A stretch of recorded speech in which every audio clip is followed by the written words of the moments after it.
নমস্কার বন্ধুরা, দেখুন আজকে আমি নিয়ে নিয়েছি ভোলা মাছ। তো আমি আজকে ভোলা মাছের ঝাল করব। তার জন্য হলুদ দিয়ে দিয়েছি আর দিয়ে দিচ্ছি নুন। তো আমি ভোলা মাছগুলো নুন হলুদ মেখে নিয়ে ভেজে নেব।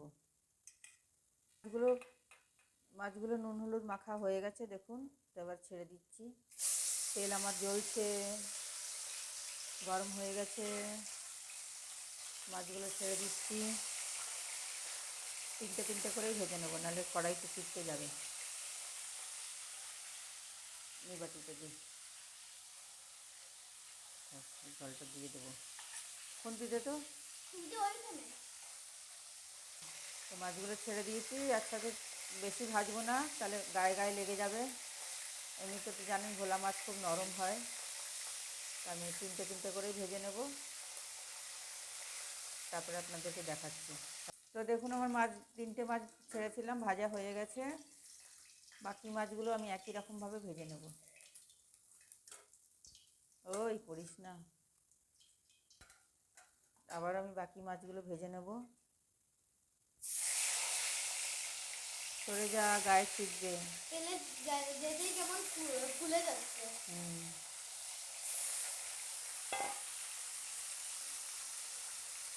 বাকি মাছগুলো আমি একই রকমভাবে ভেজে নিয়ে আসছি। তো বন্ধুরা, মাছগুলো ভেজে নিয়েছি, আমি এবার দিয়ে দেবো পেঁয়াজগুলো। সম্পূর্ণ মাছগুলো আমি ভেজে তুলে নিয়েছি। এবার দিয়ে দিচ্ছি পেঁয়াজ কুচিটা। আর আমি এখানে বেটে নিয়েছি কাঁচা লঙ্কা, আদা, রসুন বেটে নিয়েছি একসাথে। অল্প বাটা, তার জন্য আমি শিলেই বেটে নিয়েছি। আর এখানে আমি মাছগুলো সব ভেজে তুলে নিয়েছি। এই যে, তো পেঁয়াজটা ভেজে নেব, নিয়ে তারপরে দেখাচ্ছি। তো বন্ধুরা দেখুন আমার পেঁয়াজটা ভাজা হয়ে গেছে। তো আমি এখানে আদা রসুন আর লঙ্কা বাটাটা দিয়ে দিচ্ছি। কাঁচা লঙ্কা বাটাটা দিয়ে দিলাম। আবার আমি একটু কষিয়ে নেব। দিয়ে দেবো একটু বাটি ধোয়া জল। বেশি ঝোল করব না, তো একটু গামাখা গামাখা করব।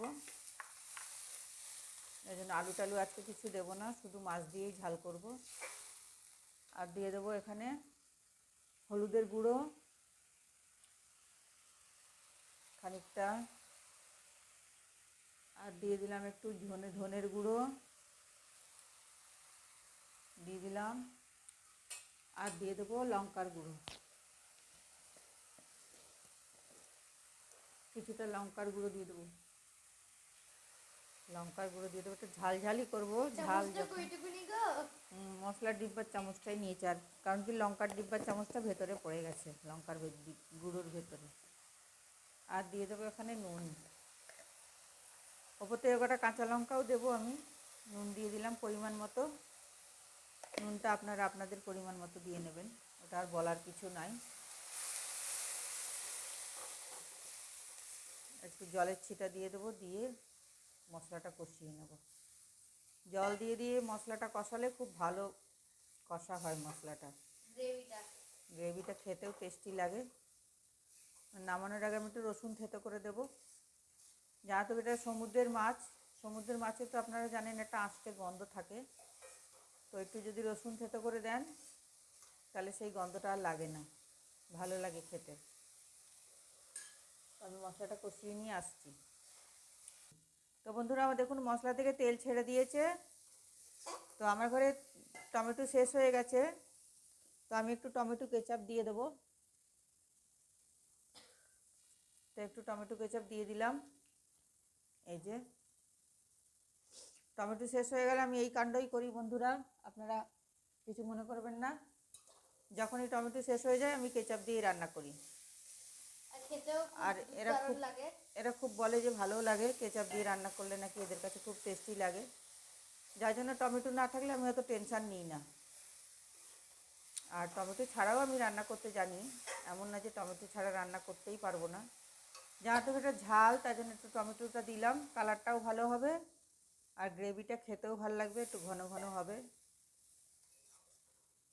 তো মাছটাও দিয়ে দিচ্ছি আমি, জল দিয়ে দিলাম, মাছটাও দিয়ে দিলাম। বেশি ঝোল রাখবো না, গামাখা গামাখা করেই করব। মাছটাতে ঝোল ঢুকবে, তাই জন্য আরেকটু জল দিয়ে দিচ্ছি।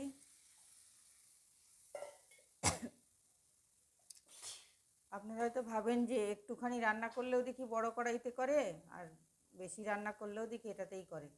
হ্যাঁ বন্ধুরা, আমি ননস্টিকের কড়াইতে অত রান্না করে কমফোর্টেবল না, তার জন্য আমি এই কড়াইতেই রান্না করতে ভালোবাসি বেশিরভাগ।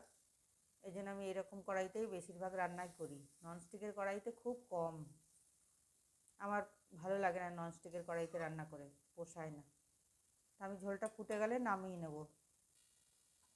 তো বন্ধুরা দেখুন, মাছের ঝোলটা হয়ে এসছে। কাঁচা লঙ্কা দিয়ে দিচ্ছি 3টে, আর সেই রসুন থেতো করে রেখেছিলাম এটাও দিয়ে দিলাম। আমি যখনই এই ধরনের রান্না করি তখনই একটু রসুন টসুন থেতো করে দিই, তাতে আমার ঘরের লোকও সবাই ভালোবাসে। তো আমি একটু ধনেপাতা দিয়ে নামিয়ে নেব। ধনেপাতাটা কেটে নিই। তো বন্ধুরা ধনেপাতাটা দিয়ে দিচ্ছি, আমি কেটে নিয়েছি। এবার নামিয়ে দেব। নামিয়ে নিয়ে আপনাদেরকে দেখাচ্ছি। গ্যাস করে দিলাম বন্ধ। এবারে মাছের ঝোলটা তুলে নিচ্ছি। ঝোল তো না, ঝাল।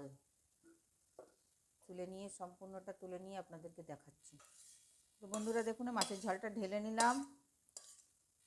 তো বন্ধুরা দেখুন, আমার মাছের ঝালটা রেডি হয়ে গেল।